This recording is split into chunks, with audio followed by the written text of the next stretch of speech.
We don't agree on this at all. This is unconstitutional, and like I said, I uphold my oath seriously.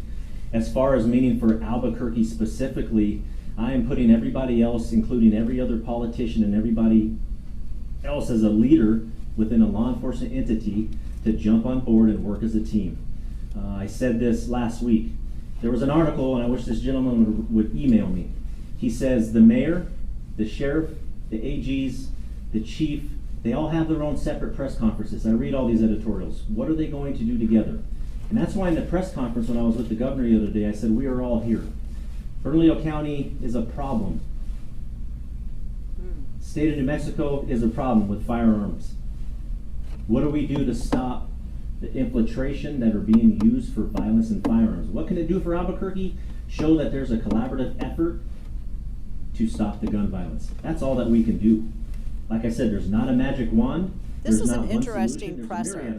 Bernalillo Sheriff John Allen, he says in this press conference, we just played an excerpt of it, he says that the governor, Michelle Lujan Grisham, sidelined him in the Friday press conference when she announced that she was removing the county resident, she's suspending the Second Amendment for county residents via executive order that she was basing on public health emergency. Now, he said the governor's, and he used the phrase unconstitutional order, does nothing but disarm law-abiding citizens in the most dangerous county. He says it's unconstitutional, and I take my oath seriously. We were all wondering how this was going to wash out with police, because we were all like, we back the blue when the blue responsibly enforces constitutional law. Who's going to enforce this? Joining me right now, my very good friend and attorney, all-around badass, author of the Kelly Turnbull series, Kurt Schlichter, who joins us. And sir, always good to see you. I don't want to say that I was shocked. I guess they're really coming out against this. I mean, this sheriff came out hard against this, saying that it was unconstitutional. He was sidelined by it. He's the first in law enforcement to say this. What's your take on it? Well, Dana, I'm very sorry to hear that this sheriff is standing up to strip us of the opportunity to use public health orders for important conservative goals. Order number one, we must, for the children, because it's a public health emergency based on 100 million deaths, we must ban the advocacy and teaching of socialism. If you don't agree with me, Dana, you literally have the blood of 1 million children on your hands. Literally. And I know you're fastidious. You don't like that. I like clean hands. You know this. Exactly. I keep my wet ones with me all the time. That's a great point. That's a great point. And this sheriff, because all this, Sheriff John Allen, because everybody knows the governor of New Mexico came out, the public health emergency, she said. The public health emergency, Kurt, it seems like is, the DA gave the order that they were going to not prosecute a number of misdemeanors. The previous DA, Raul Torres, who is now the Attorney General of New Mexico, she has a handpicked guy who's just as bad who replaced him this year. But under Torres, they had the previous chief say it was because of the fast-tracked way that they just shoved stuff in. They wanted to decrease the jail population, so they were just running these cases through the systems, allowing a lot of these repeat offenders to walk, and it was really contributing to the spike in crime rate. Kurt, where have we seen this before? Soros-backed DAs allowing criminals to walk? Oh, I don't know, my own hometown here in Los Angeles.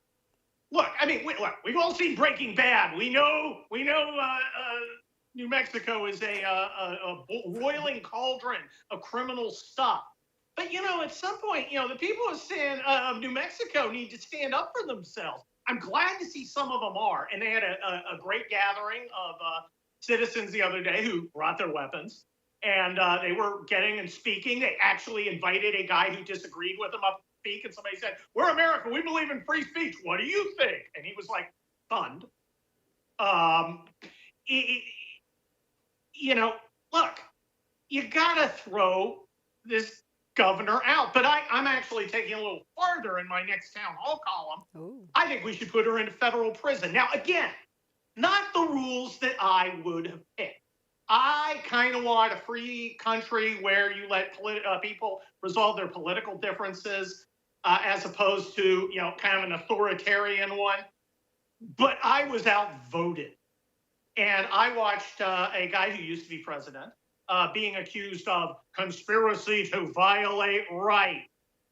Well, anybody working with the governor of New Mexico right about now seems to be in a conspiracy to violate rights under Section Title 18, United States Code, Section 241, maybe 242. Why not both? I love pleading in the alternative. Gives me maximum flexibility as a lawyer, and I love that.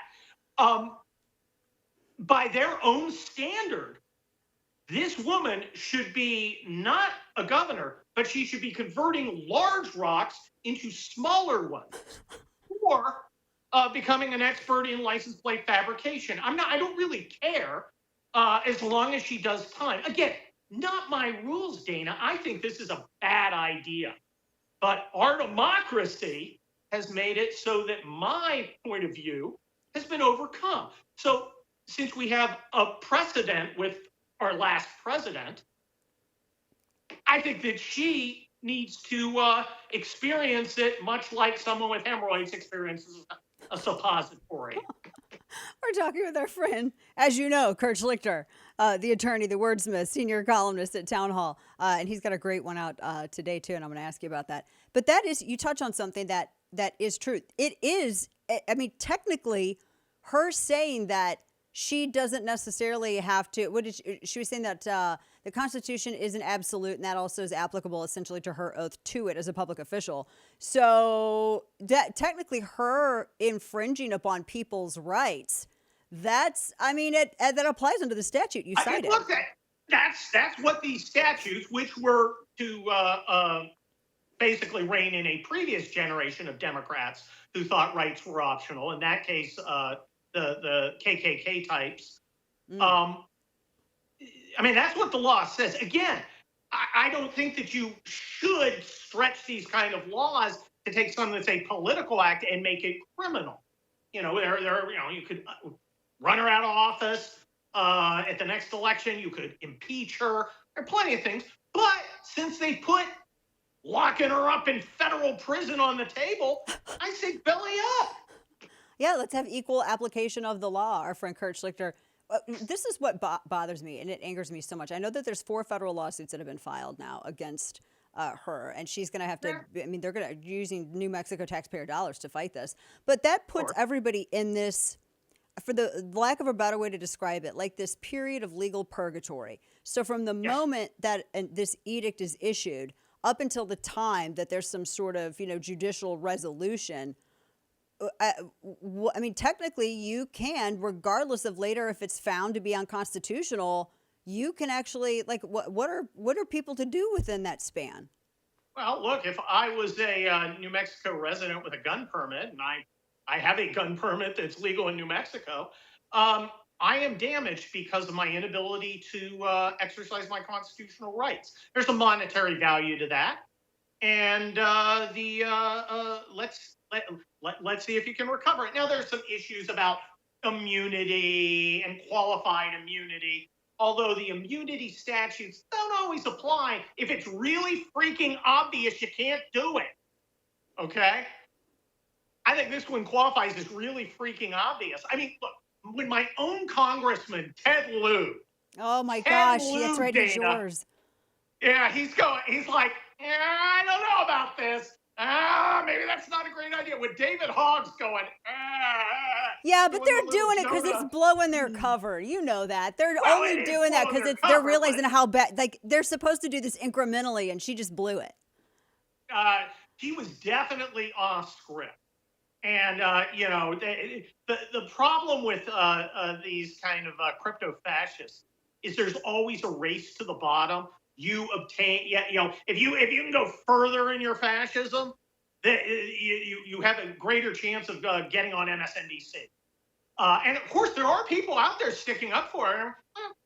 Because of the children, it's an important thing, and rights have to give way, and blah blah blah. And again, if that's the standard, I can't wait till Governor DeSantis proclaims a public health emergency over mutilation to conform people to their mental illness. Right. Yeah.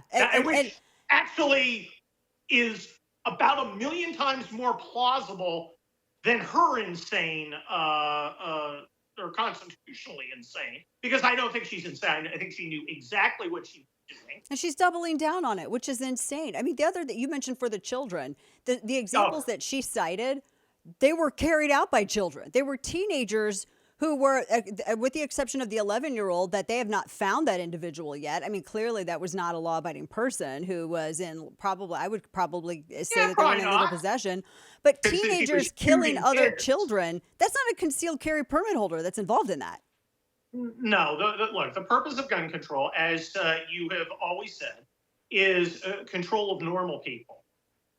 And letting criminals run free is another aspect of that. They want us quiet, they want us terrified, they want us disenfranchised, above all, they want us disarmed. And then, we're a bunch of Australians, and it's off to the COVID camp. But, I'm pretty old. I'm pretty old. My knees are kind of going. No, I was you're never not. good. I'm old. I was never good at kneeling even before I got old. And I'm not going to do it now. Okay. I'm not going to live as a serf. I'm not going to let, Governor Karen tell me how to live. It's not in the cards. It isn't going to happen. We're not doing that. There you go. Your latest piece, our friend Kurt Schlichter, it's titled, "How the Hell Do You Think Us Veterans Feel Right Now?" And you get into the state of the country. This is I read your piece right after I saw the explainer from Peter Doocy saying that he had asked the White House, well, why didn't you go to one of the 9/11 sites? It's the first time that a president hasn't been at one of the 9/11 sites on the observance of the greatest terror attack in our nation's history. And he was told that, well, it's 82 years after Pearl Harbor, presidents don't go to Pearl Harbor anymore. That was literally the excuse that he was given. That to me, I just think it's too soon. It's too soon this generation. It's too soon next generation and the generation after that. Your thoughts? Well, look, it's no secret that they've shuffled Joe Biden off to Eskimo Anus, Alaska, to be, safely out of the limelight, so he doesn't further humiliate himself. But the fact is, Joe Biden does not care about our troops. Now, I had the privilege of briefly representing as an attorney the family of Lance Corporal Kareem Nakui, who was the closest to the bomber in Kabul, who was killed there. A great young man, wonderful family. And Joe Biden's contempt for the Gold Star families is despicable. His disgraceful, I don't know if you would call it stolen valor, but apparently his son, Bo, who seemed a perfectly legit guy, who served a perfectly legit, but apparently he died in Iraq and Afghanistan. I think he died in Maui too. It's just disgraceful.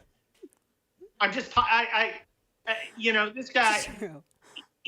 it's not just that I disagree with this guy, and I do. He's a bad person, Dana. He's an evil, corrupt, perverted creep, and he's a disgrace. And that, it comes up to, it brings me back to my article in Town Hall. How the hell are we supposed to feel? When I raised my right hand, wasn't going in for the pay or the glamour. Hell, I washed trucks in my first deployment. I was going in for a lot of reasons, but one of the major ones was because I deeply believed in my country as a young guy. And as I spent many years overseas as an American Army officer, looking at other countries, living on other continents, I know this country, at least the country I grew up in, was the greatest country on earth. Now, the country right now, we're dipping in the biorhythms. Okay, we're in the bottom right now. But I believe there's an up again. I believe we're going to come out. Again. I sometimes wonder, was I a fool? We're prosecuting a president. You got cops spying on churches and people at school boards. Is this the America I grew up in? And it's not the America I grew up in. But that America is still there, and that America is still worth defending and fighting for. Amen. I do not regret serving this country. I'm proud of it, and a bunch of vets are. Hell, I got my Persian Gulf War hat up there. I should have worn it. And we're grateful for it, too. Oh, please. I did. We are. I know you don't like I'll say it every time I see you. We got to get rolling, unfortunately. I will say it every time I see you, though. Kurt Schlichter, my good friend, we do appreciate thank you for doing what you did, because it allowed at least one more generation to grow up understanding the security of a free country because of the sacrifice that you gave, your time and your parts of your life. We appreciate it. The column, How the Hell Do You Think Us Veterans Feel Right Now? And of course, go find Kurt's whole Kelly Turnbull series. You can go to the schlichterarena.locals.com as well. Kurt, always appreciate it. Good to see you. Thanks for having Give me. the lovely wife hello. Tell her hello for us. And say hello to your lovely husband. I will do that. Thank you, sir.